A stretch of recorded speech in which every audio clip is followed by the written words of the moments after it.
అయితే ఈ రైతు భరోసాకు సంబంధించి ఒక అప్డేట్ ఏంటిదంటే ఇక్కడ చూడండి, రైతు భరోసా షాక్, వెబ్సైట్లో రైతుల భూములు గయబ్, వాటికి పంట పెట్టుబడి సాయం బంద్ అంటూ ఎంత ఆగం చేస్తారు చూడు. పబ్లిక్ని, రైతులను ఆగం చేయడానికి ఈ వార్త. అంటే ఇట్లాంటి విషయం ఇగో, రైతు భరోసా వెబ్సైట్లో సర్వే నెంబర్ల బ్లాక్, ఉన్న భూమిలోనూ కోత. వరంగల్ జిల్లాలో 2 ఎకరాలున్న రైతుకు అసలు భూమే లేదట.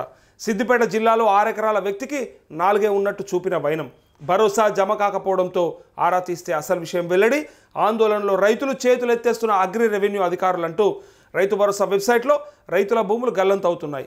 పెద్ద సంఖ్యలో రైతుల భూముల వివరాలు వెబ్సైట్లో కనిపించడం లేదు. కొంతమంది రైతులకు సంబంధించిన మొత్తం భూముల వివరాలు కనిపించకపోగా మరికొందరి భూములు వివరాలు సగం మాత్రమే కనిపిస్తున్నాయి. రైతు భరోసా పంపిణీకి పలు సర్వే నెంబర్లను బ్లాక్ చేయడమే ఇందుకు కారణమని వ్యవసాయ శాఖ అధికారులు చెప్తున్నారు. ఈ విధంగా రాష్ట్ర వ్యాప్తంగా 100 సర్వే నెంబర్లను బ్లాక్ చేయగా లక్షల ఎకరాలు గల్లంతైనట్టు అధికారులు అంచనా వేస్తున్నారని చెప్పి ఇది వచ్చింది. ఇది ఒకసారి చూద్దాం, ఎందుకంటే ఉత్తగా ఆగం చేస్తున్నారు. అసలు ఇది ఒక సబ్జెక్టు కాదు, ఇది మనం రోజు మాట్లాడుకోవాల్సిన ముచ్చట కాదు. అసలు ఎంత సింపుల్గా అయిపోయేదాన్ని ఎంత టిపికల్ చేసి పడేసారంటే, ఏదో అంటారు కదా, గోరుతో పోయేదానికి గొడ్డల దాకా తీసుకొచ్చారు. ఇప్పుడు ఆగం చేసారు పబ్లిక్ని.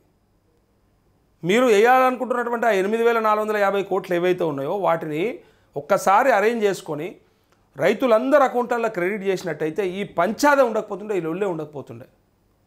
మీరు చేసిన తప్పిదం వల్ల ఇలా రైతుల్ని ఆగం చేస్తూ ఉన్నారు, గ్రామాలలో టెన్షన్ పెడతా ఉన్నారు.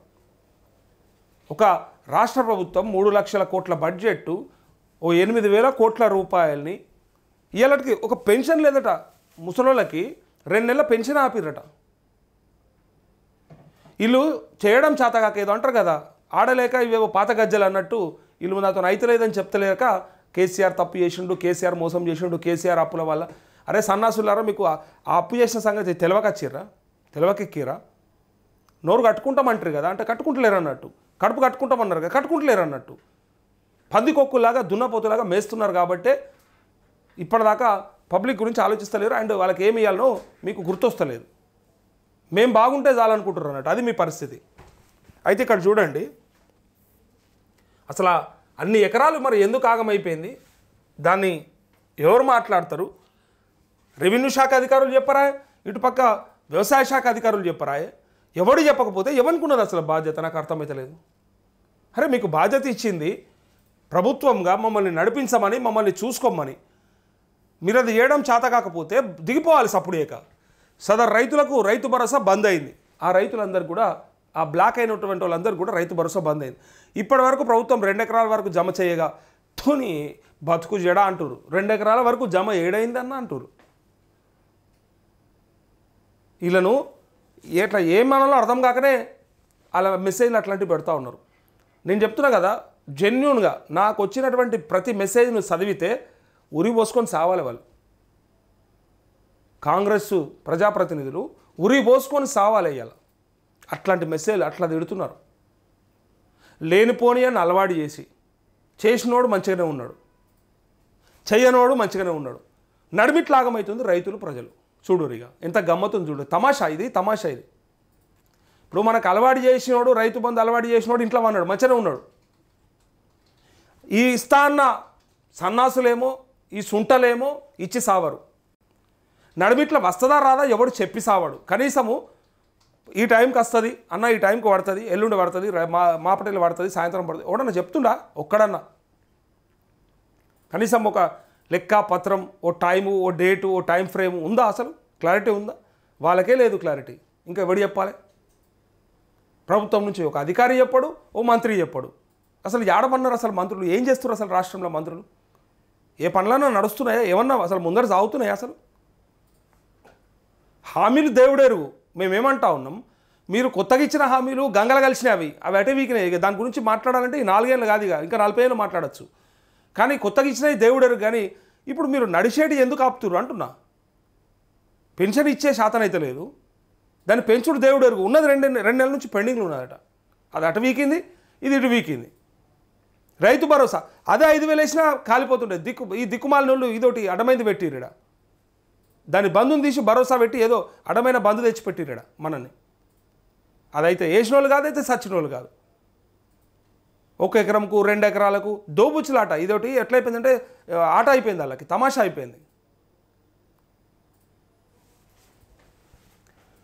సర్వే నెంబర్లు బ్లాక్ అని నేను ఎందుకు అంటా ఉన్నంటే ఇది ఎందుకు బాధ అనిపిస్తుందంటే అసలు ఈ సబ్జెక్టా ఇది? అరే రోజొక్క ముచ్చట, రోజొక్క మాట, గడికొక్క మాట. రైతులు ఫోన్లలో ఎదురు చూడాలి నాన్న మీకోసానికి, పిట్టకు పెట్టినట్టు ఎదురు చూడాలన్నా. ఎప్పుడు పడుతుందో, ఎట్లా పడుతుందో, ఎందుకు పడతలేదో, ఏడా అయిపోయిందో, ఎవరి కారణమో అని. ఎందుకు ఇట్లా పిచ్చి లేపుతురు పబ్లిక్కి? నేను చెప్తున్నా ఇది ఏడికైనా తీసుకుపోతుంది. ఇది మీకు అగాధం. మీరు ఏమనుకుంటారంటే ఏమవుతుంది, మమ్మల్ని లోడ్ తీస్తాడు, మమ్మల్ని ఏం బిగుతారు, మమ్మల్ని ఏం చేస్తారు అనుకుంటారేమో. బిడ్డ కొడుక ఒక్కొక్కరికి బండకేసి కొడతారు చెప్తున్నాను నేను. ఈ ప్లాన్ని వలగ చంపుతారు. అంత తిక్కలేస్తుంది పబ్లిక్కి. మీరు ఇచ్చినా కూడా ఇచ్చినా మిమ్మల్ని బొందనే పెడతారు. ఇక వాళ్ళకంత యాస్ట్ వస్తూ ఉంది. ఎప్పుడు ఇవ్వాలి పంట పెట్టుబడి సాయం, ఎప్పుడు అందాలి, ఎన్నడూ స్టార్ట్ చేయాలి మీరు? ఇవాళ ఏమున్నది, కోతలకు వస్తున్నప్పుడు ఇప్పుడు ఇస్తారు మీరు. అది పెట్టుబడి సాయం అంటారు దాన్ని. సిగ్గని అనిపించాలి. గిన్ని మాటలు పడుతుంటే సిగ్గని అనిపించాలి వాళ్ళకి. గిన్ని మాటలు తిడుతుర్రు మాకు, అసలు ఏంది మాకు? ఇక నేను మొన్ననే చెప్పినా కదా, సిగ్గెక్కడదా వాళ్ళకి. కొంచెం ఉంటేనేమో బాధ అనిపిస్తుండే. ఇక్కడ చూడండి, సర్వే నెంబర్లు బ్లాక్ అయినాయి. అసలు ముచ్చట కొంతమందికి పైసలు పడతలేవంటే ఎందుకు అంటే ఇట్లా ఇక రకరకాల ఇష్యూస్. సర్వే నెంబర్లు బ్లాక్ అవ్వడు, లేకపోతే వాళ్ళ భూమి అలా లిస్టులో లేకపోవడము, ఆయన పేరు మీద అసలు భూమే లేకపోవడం. ఏంది అసలు? మీరు రైతుల్ని ఇట్లా కాదు మొత్తానికి ఆగం చేస్తుండే తెలుసా? మీరు ఇచ్చే 5-6 వేల కోసం, ఆ బిచ్చం కోసానికి మొత్తం ఆగం చేసి పడేస్తూ ఉన్నారు. భూములను కూడా తిరమర చేసి పడేస్తూ ఉన్నారు మీరు. నేను చెప్తున్నా, మరో బంగ్లాదేశో మరో శ్రీలంకనో తయారవుతుంది. మళ్ళీ ఇదంటే నేనేదో రెచ్చగొట్టినట్టు అనిపిస్తుంది, కానీ అలా బాధ చెప్తున్నా నేను.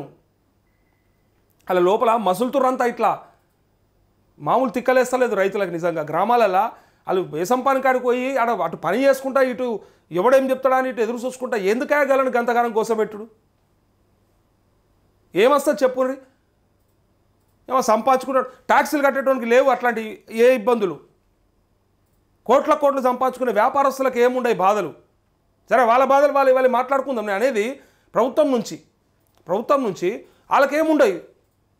ఒరేక గిల్లు ఏం చేయనోళ్ళు, ఏం రానోళ్ళు, పాపం ఏం తెలియని వాళ్ళని ఆగం చేస్తున్నారు. ఐడియా లేదు వాళ్ళకి. చాలామంది ఇల్లిటరేట్స్ ఉంటారు, అక్షరాస్యత ఉండదు, చదువుకొని రైతులు ఉంటారు, కనీసం పేపర్ చదివిన వాళ్ళు ఉంటారు, లేకపోతే స్మార్ట్ ఫోన్ లేని వాళ్ళు ఉంటారు, అసలు ఇప్పటిదాకా ఫోనే వాడని రైతులు కూడా ఉంటారు గ్రామాలలో.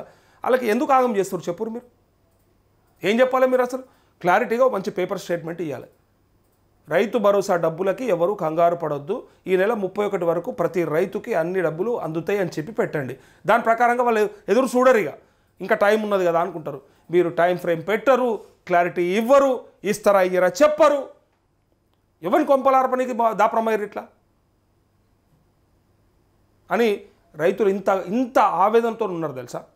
మీరు ఒక్కసారి గ్రామాలకు పోయి మాట్లాడిస్తే, కదిలిస్తే తెలుస్తుంది అలా బాధలు. అయితే ఒక రైతు కట వరంగల్లో 2 ఎకరాల భూమి ఉంది. ఆ రైతుకు రైతు భరోసా ఇంకా జమగాలే. దీంతో ఎందుకు రాలేదో తెలుసుకునేందుకు వ్యవసాయ శాఖ అధికారిని సంప్రదిస్తే సదరు అధికారి రైతు వివరాలను వెబ్సైట్లో పరిశీలించగా ఆ రైతుకు అసలు భూమి లేనట్టుగా చూపించింది. పొర్రిగా గంగలు కలిసింది పీకురిగా. వాడిచ్చే 6,000 + 6,000 12,000 కోసానికి ఆయన పోయి వెబ్సైట్లో చూస్తే ఆయన పేరు మీద భూమే లేకుండా వీకిందట. ఇక పొర్రిగా ఏమంటారు కదా, ఇక రైతుని చంపేరు సప్పుడే. ఆ వెబ్సైట్ ఏందో, ఆ కథ ఏందో, వాడు ఎవడు తెచ్చిందో, ఆ ధరణి ఏందో, ఆ భూమాత ఏందో, మీరు ఎవరు కొంపలార్పణకి తయారైనరో మోపైనరో, ఇలా లాస్ట్కు అలా భూమే కనబడకుండా చేస్తే రైతును ఎందుకు ఆగం చేయాలి? ఇప్పుడు ఆయన 12,000 వస్తలేదని కాదు, ఆయన భూమి కనబడతలేదని టెన్షన్ పెట్టుకుంటాడు. గుండె ఆగిపోతుందా? గుండె ఆగి సస్తారు. ఎవడు తీసుకుండో, ఎవడు కబ్జా చేసుకుండో, ఎవడు రిజిస్ట్రేషన్ చేసుకుండో, ఎవడేం చేసుకుండో, ఎటు పోయిందో నా భూమి అని చెప్పి ఆయనను ఎందుకు ఆగం చేస్తున్నారు? రైతుల ఆందోళన సమాధానం చెప్పేవారు కరువు. ఇగో నేను అనేలోపు, అంటే నేను అంటున్నటువంటి మాటలకే ఈ పత్రికలు కూడా వార్తగా రాశారు. నేనేదో ఆ పత్రిక చదివి కూడా చెప్తలేను, నేను ఇప్పుడు చూడకుండా చెప్పిన. నేను ఇందాక చెప్పింది ఆ పత్రికల వార్త చూడకుండా చెప్పిన, బాధ చెప్పిన, రైతుల నుంచి డైరెక్ట్గా నాకు వస్తున్నటువంటి స్పందన చెప్పిన. ఇక్కడ చూడండి, రైతుల ఆందోళన సమాధానం చెప్పేవారు కరువు. పత్రికలు కూడా గదే వచ్చింది. ఎందుకు సేమ్ ఉంటుంది అంటే గ్రౌండ్ లెవెల్లో చూస్తే తెలుస్తుంది, క్షేత్రస్థాయిలో రైతులతో మాట్లాడితే తెలుస్తుంది. అలా ఆగమయ్యేది తెలుస్తుంది. ఇగో వెబ్సైట్లో భూముల వివరాలు తప్పుగా చూపించడంతో తమ భూములు ఏమయ్యాయోనని రైతులు ఆందోళన చెందుతున్నారు. వాటిని సరి చేసుకునేందుకు అధికారుల వద్దకు పరుగులు తీస్తున్నారు. నిన్న మొన్నటి వరకు ఎలాంటి సమస్యలు లేని భూములు ఇప్పుడు హఠాత్తుగా కనిపించకపోవడం ఏంటని నిలదీస్తున్నారు. రైతుల ప్రశ్నలకు సమాధానం చెప్పలేకపోతున్నామని ఒక ఏఈఓ ఆవేదన వ్యక్తం చేశారు. ఉన్నతాధికారులు బాగానే ఉన్నారని, కానీ పైన జరిగే తప్పులకు తాము శిక్ష అనుభవిస్తున్నామని వాపోయారంటూ ఇక చూసిరా కింద డైరెక్ట్గా ఎవరితోని ఏఈఓతోని ఉంటుంది మనకు అటాచ్మెంట్. మనం పోయి ఆ ఎక్స్టెన్షన్ ఆఫీసర్ని అడుగుతాం. ఆయన ఏమంటున్నారంటే పైనోడు బాగానే ఉన్నాడు సార్, మమ్మల్ని ఆగం చేస్తూ ఉన్నారు, మమ్మల్ని బాధ పెడుతున్నారని ఇక్కడ చూసిరా వాళ్ళు చేసే తప్పులకు మేము శిక్ష అనుభవిస్తున్నామని డైరెక్ట్గా ఏఈఓలే చెప్తా ఉన్నారు. రుణమాఫీలో కూడా కొంపలు ముంచింది ఆలే. రైతు గడికి ఫోన్ చేసే మనం అప్పటికి బెదిరిస్తుంది. ఎన్నిసార్లనే చేస్తాడమ్మా, రైతుకు ఎరకలేక 4 సార్లు చేస్తే చెప్పాలి అని చెప్పి మనమే బెదిరిస్తుంది. మనలాంటి వాళ్ళం ఆడ గ్రామాలలో అధికారులు ప్రజాప్రతినిధులు బెదిరించిరి, నాయకులు పార్టీలు బెదిరించిరి. అట్లా చేస్తారు, రైతు తెలివనోడు అడిగితే చెప్పవా అమ్మ 4 సార్లు అడుగుతారు 40 సార్లు అడుగుతారని చెప్పి అందరూ బెదిరించిరి. ఎవరికి ఇబ్బంది అయింది, లాస్ట్కు మళ్ళీ వాళ్ళకే ఇబ్బంది అయింది. రుణమాఫీ సగం చేసి వాళ్ళనే ఇబ్బంది పెట్టారు. రైతులను బాధ రైతులకే నేను చెప్పేది, అసలు బాధ రైతులే. కానీ ఇక గడికి రైతు పోయి అడిగినాక వాళ్ళకు కూడా తిక్కలేస్తుంది కదా. పైనోడు చెప్పడా, కిందోడు అడుగుతాడా, నడిమిట్లో ఏం చేయాలి చెప్పు.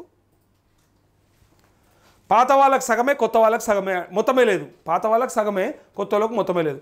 ఇప్పటివరకు 2 ఎకరాల రైతులకు రైతు భరోసా జమ చేసినట్టు ప్రభుత్వం ప్రకటించింది. కానీ క్షేత్రస్థాయిలో చాలామంది రైతులు తమ రైతు భరోసా ఎందుకు రాలేదంటూ ఏఈఓలను సంప్రదిస్తున్నారు. 2 ఎకరాల వరకు సుమారు 40 లక్షల మంది రైతులు ఉండగా ప్రభుత్వం 30.26 లక్షల మందికి మాత్రమే రైతు భరోసా జమ చేసింది. ఈ యాసంగిలో కొత్త రైతులు కూడా దరఖాస్తు చేసుకున్నారు, వారికి జమ కాలేదని తెలిసింది. మరోవైపు 2 ఎకరాల వరకే 3 విడతల్లో వేసిన ప్రభుత్వం మొత్తం రైతులకు ఇచ్చేందుకు ఎన్ని విడతలు తీసుకుంటుందో అని విమర్శలు వ్యక్తమవుతున్నాయని డైరెక్ట్గా ఈ ఉడతలు పట్టే ముఖంగాళ్ళు ఈ విడతలు పెట్టుకొని ఆ విడతలతో మమ్మల్ని బొందబెడుతున్నారని చెప్పి అంటూ ఉన్నారు అన్నట్టుగా ఈ పత్రికలు కూడా అదే రాస్తూ ఉన్నారు.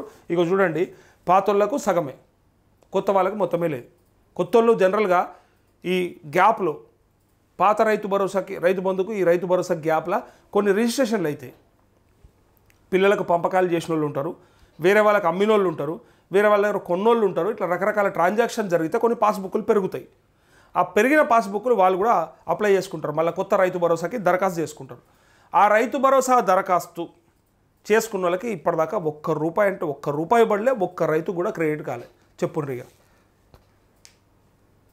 అసలు ఇది సబ్జెక్టు కాదు, దీని గురించి మాట్లాడుకోవాల్సినంత అవసరము లేదు. గతంలో 5 సంవత్సరాలు అసలు దీని గురించి మాట్లాడినోడు కూడా లేడు, అవసరం పడలేదు అప్పుడు. దానికి అది పడిపోతూ వస్తూ ఉండే, దానికి అది వస్తూ ఉండే. మనం ఎన్నడూ కూడా ఏ అప్లికేషన్ పెట్టుకోలే, ఏ కాగితం తీసుకపోలే, ఎవరిని బతిమలాడలే, ఎవరిని మధ్యలో దళారీ లేడు, ఓ బ్రోకర్ లేడు, ఓ ఏజెంట్ లేడు, ఎవరికి ఇచ్చింది లేదు, ఎవరికి సచ్చింది లేదు. మన పైసలు మనకు అకౌంట్లో క్రెడిట్ అయిపోయేటి. అంత సాఫీగా నడుస్తున్నటువంటి దాన్ని మనం ఎంత దారుణమైన పరిస్థితులకు నెట్టివేయబడ్డామంటే ఇలా ఎదురు చూసే కాడికి తీసుకొచ్చిండ్రు. స్మూత్గా దానికది నడుస్తున్న దాన్ని పాలిచ్చే బర్రెను విడిచిపెట్టి ఎగదన్నే దున్నపోతుంది తెచ్చుకున్నారంటే ఏందనుకుంటారు గిదే. ఇక ఇంతకు మించి ఇంకోటి ఉదాహరణ లేదు, ఇంతకు మించి ఇంకొక సందర్భం కూడా లేదు. ఇక మంచిగా నడుస్తుందని కాపాడుకోకుండా మనం ఇలా బాధలు పడుతూ ఉన్నామని రైతులంతా కూడా వాపోతూ ఉన్నారు.